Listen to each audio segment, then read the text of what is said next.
Hey everybody, welcome back to another video. Wow, voice crack again. We're great. Another that's the second week in a row we've had a voice crack on the intro. Awesome, right? But yeah, we're gonna be going over the most recent episode of Monday Night Raw. And if you can barely see it on my glasses reflection, nah, I don't know. I'm watching the play-in tournament, the Magic versus the 76ers as I'm recording this. I was going to do like a NBA playoff prediction, but I don't think I have like room for it. So I'll be posting it on the community tab and all that. So yeah, I forgot to do it. So oops. But on to business now.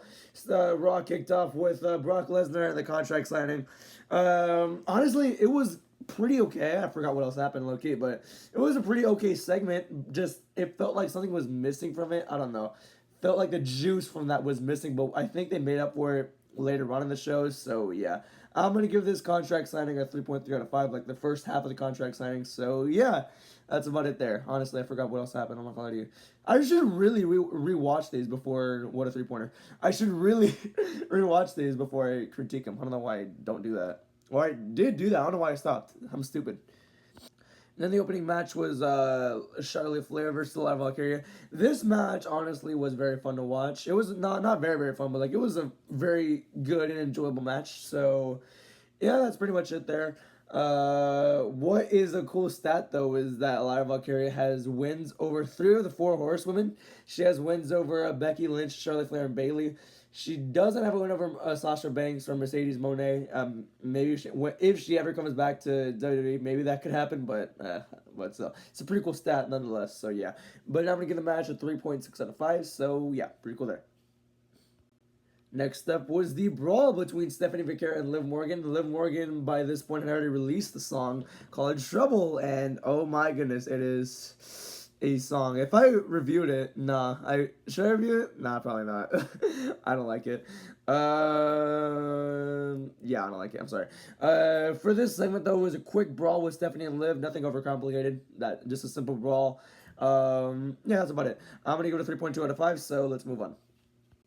Next up was a 6-man tag team match between the Usos and LA Knight versus MFT. The match, nothing special at all. I think this was there only to make the Usos look good, and it was there to develop or to further develop the MFT storyline with Tama Tonga and Solo Sikoa. Because Tama Tonga did show up and he distracted Solo, and that's how they got the loss there. So yeah, I honestly do think that Tama Tonga is going to turn on him on Friday. We'll see though. We'll see. I am anticipating it, and I am interested to see what that can turn into. So yeah, as for this match right now, I'm gonna give it a 2.7 out of 5. So let's move on. Next up was Gunther and Seth's segment. It was honestly pretty cool there. Once again, no overcomplication with these two. All Gunther did was explain his reasonings. Like I rewatched this earlier today. Gunther was like, "Oh, you were world heavyweight champion, and instead of going after the best of the best, you were a little bitch for Paul Heyman." So yeah, that's literally what Gunther said to Seth. And yeah, you can like hear the emotion that Seth had. Seth did a really good job in playing this role in this build-up, and with this very small build-up, it's really done really well. This match is 3 weeks old, but they've done a fantastic job building it, honestly, somehow. Like, this had no storyline, and now they somehow made a story out of it, so props to them for that. But at the same time, I can't give too many props to WWE because they screw up a lot. So yeah, but for this one, I'll give them props, I guess. I'll give this segment a 3.7 out of 5. So yeah, pretty good there. By the way, I am sick. I'm getting sick, so sorry if I'm sounding a little bit off. I don't know why I'm getting sick all the time. I don't know. I need to just stop going out. I'm kidding. But yeah, I need to stop going out in heavily populated places. That's what I'm noticing. Every time I go out somewhere that's heavily populated, it's never good for me. I went to Raw like a month ago and I got really sick off that. I went to a concert like a few days before Raw. Like this was on Saturday or Sunday, I believe. It was on Saturday, yeah. And I got sick. I'm getting sick again. So yay! But next up was Io Sky versus Kairi Sane. Match was mid. I honestly really thought they were going to make the Asuka versus Io match official. This match had shenanigans for no reason, and they still left them off the WrestleMania card. Rhea came out, Jade came out, and I thought Io would win, and that would make Asuka snap on Kairi, and then eventually it would just lead to the match or whatever development there, and nothing happened. Kairi Sane got the win. That's good for her, I guess, and her stock, but nothing happened. Like nothing was built for this, which is very unfortunate there. This Io versus Asuka feud is 8 months old and it deserves a WrestleMania spot. How it's not a WrestleMania, I have no idea. Night one is 7 matches, night two is 6 matches. Why can't it be 7 and 7? It's so stupid. I'm gonna give the match a 2.9 out of 5, but a thumbs down for WWE for not even including this on the WrestleMania card. It's stupid. Honestly, like I do think that's stupid. They've really earned their way up there. I don't think there's any more to build with this feud either. So, okay.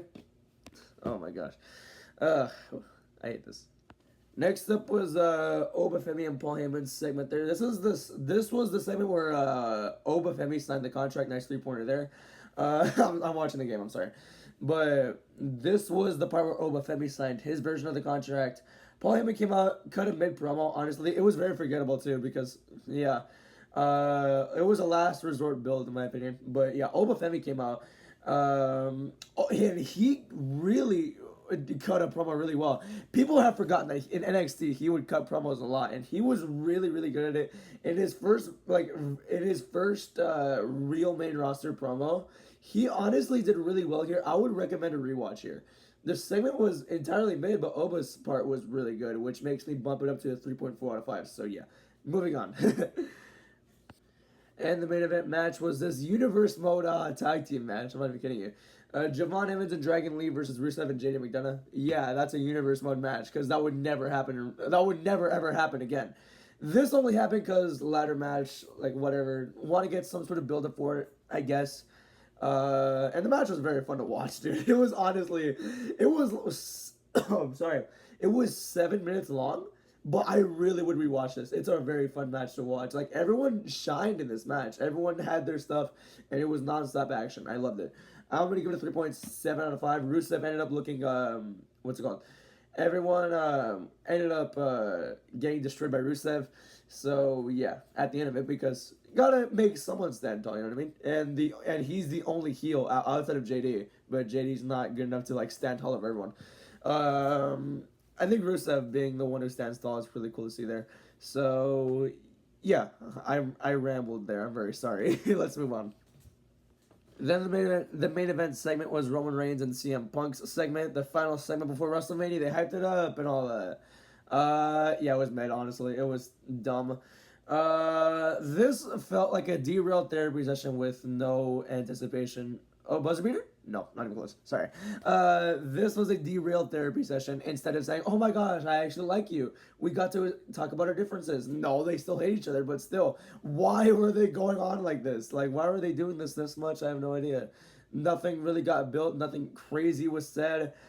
Just they said all the things that they hated about each other. It's like a therapy session, like I just said. They said everything that they hated about each other, and nothing else was capitalized off of that. So, yeah. That's unfortunate there. This is the worst part of the night. So yeah, unfortunately, I'm gonna have to give this a 2.5 out of 5. So let's rank all the 4 matches. My favorite was the Universe Mode Tag Team match, and my favorite promo was Gunther and Seth Rollins. So yeah, overall, I'm gonna give this show a 3.3 out of 5. I thought the show was decent. It's just like it didn't feel like a go home show to WrestleMania. Like a go home show to WrestleMania would be like everything in the last build being crazy and all that. Everything, all hell breaking loose, all chaos breaking loose before WrestleMania. This show was very, very tame when it came to that. So, yeah, that's all I gotta say. I'm gonna give it a 3.3 out of 5, like I said. So yeah, that's it for this episode of reviewing Raw. So yeah, tomorrow I'll do NXT, the NXT Revenge show. So yeah, and then Friday is WrestleMania predictions. So yeah, and I'll do it for this one. Thank you for watching. Have a good night. Goodbye.